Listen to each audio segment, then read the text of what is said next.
اب یہ کوئی بہت دور کی بات نہیں ہے۔ پاکستان، ایران، بنگلہ دیش، چائنا،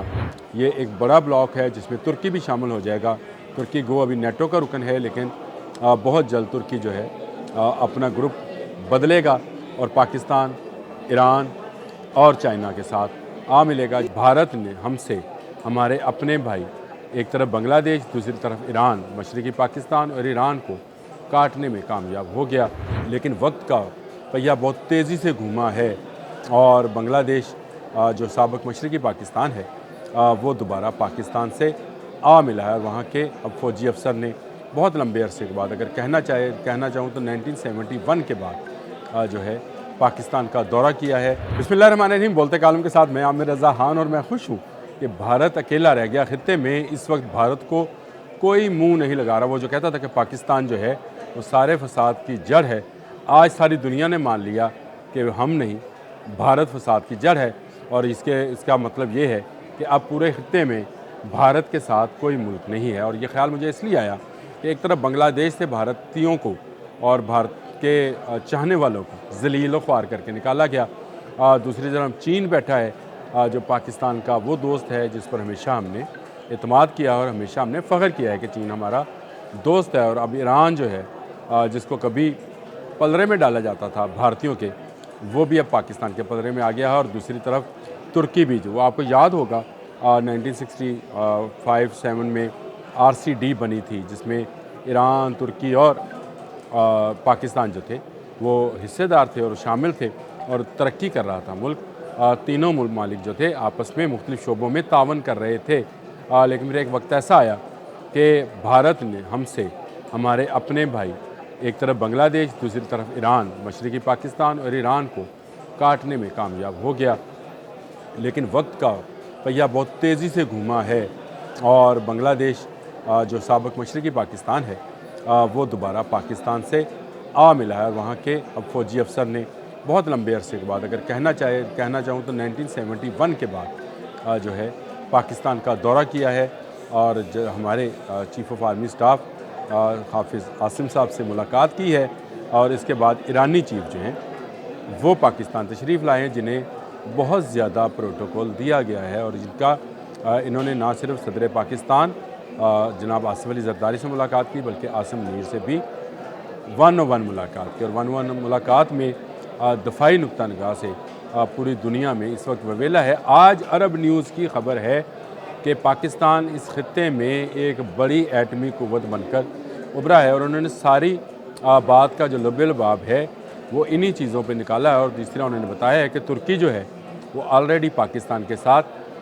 شپ سازی میں جو جنگی جہاز ہیں ان کو تیار کرنے کے لیے کام کر رہا ہے، اور اب ایک چوتھا بحری جنگی جہاز کراچی میں بننے جا رہا ہے، جہاں پر ترک ٹیم جو ہے وہ پہنچ چکی ہے، اور کراچی شپ یارڈ میں اس جہاز کی تیاری آج سے، اس جہاز پر میں کبھی پھر تبصرہ کروں گا، 4 جہاز بنا کر دینے تھے، چوتھا ایڈیشن ہے۔ 2017 میں جب نواز شریف برسر اقتدار تھے تو انہوں نے یہ معاہدہ ترکی کے ساتھ کیا تھا، جو چلتے چلتے اب چوتھے جہاز کی تیاری کے ساتھ جو ہے پایہ تکمیل کو پہنچے گا۔ عرب نیوز پر اس پر بڑی ڈیٹیل سے آپ ویب سائٹ پر بھی جا کے دیکھ سکتے ہیں، لیکن سب سے پہلے بات کر لیتے ہیں لیفٹیننٹ جنرل قمار الحسن۔ یہ بنگلہ دیش کے سیکنڈ ان کمانڈ ہے وہاں کے آرمی چیف کی، اور انہوں نے لمبے عرصے کے بعد ایک وفد کے ساتھ نہ صرف پاکستان کا دورہ کیا بلکہ دفاعی معاملات پر بھی بات کی۔ بھارت جو بنگلہ دیش کو یا مشرقی پاکستان کو ہم سے کاٹ کر اپنی مغربی سرحد جو ہے اس کو محفوظ سمجھ رہا تھا، اب اس کی خام خیالی ہوگی، اور اس کا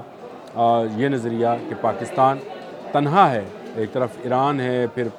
بنگلہ دیش کو وہ کاٹ چکا تھا ہم سے، اور وہ تنہا جو چاہے گا وہ کرے گا اور اس خطے کی سپر پاور بنے گا، لیکن ایک جانب اس کو دنیا کی سب سے بڑی سپر پاور، دنیا کی کہہ رہا ہوں، اللہ سب سے بڑی سپر پاور ہے، لیکن چین اس وقت اقتصادی طور پر، معاشی طور پر اور دفاعی طور پر دنیا کی بڑی سپر پاور ہے، اس کے خلاف ہے۔ ایک طرف پاکستان جو کہ اسلامی ایٹمی قوت ہے وہ اس کے خلاف ہے، اور پھر ایران جو اسرائیل کا ازلی دشمن ہے وہ بھی اب پاکستان سے آ ملا ہے۔ تو پاکستان سے آ ملنے سے یہ اسٹرینتھ جو ہے مزید زیادہ